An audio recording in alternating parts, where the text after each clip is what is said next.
24 ગ્રહો ચલાવીએ છીએ તે બરાબર છે? તમારે 24 ગ્રહ કેમ ઊભા કરવા પડ્યા તે વિચારવા જેવું છે.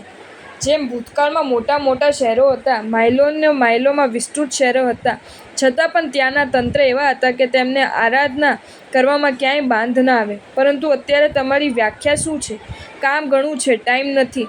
દોડી પણ તમને બિનજરૂરી કરો છો.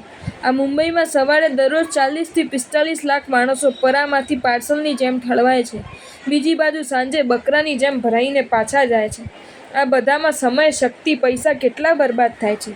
દેશને તેનાથી શું મળે છે? પરંતુ તમે તો તેને આધુનિક વિકાસ કે પ્રગતિ માનો છો. પરંતુ અમારી દ્રષ્ટિએ આર્થિક કે સામાજિક દ્રષ્ટિએ લાભ નથી. રેલવે લાઇન પાછળ કેટલા ખર્ચા થાય. તમારો આજનો જમાનો આ પ્રમાણે છે, માટે 24 હાઉસ ઊભા કરવા પડ્યા છે.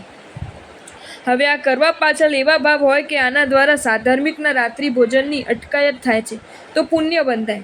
તેમાં પાપ ક્યારે લાગે કે તેમને ખપે તેવું ન હોય અને આપો તો પાપ લાગે છે, માટે જૈણા બરાબર સાચવવી પડે.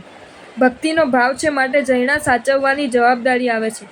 પણ ઊંધું કરો તો પાપ લાગે અને કરવા પાછળ શુભ ભાવ જોઈએ. જો તમને આ વિડીયો ગમ્યો હોય તો આ વિડીયોને લાઈક કરો અને મારી ચેનલ જૈન ફેક્ટ્સ એન્ડ સ્ટોરીઝને સબસ્ક્રાઈબ કરો. ધન્યવાદ.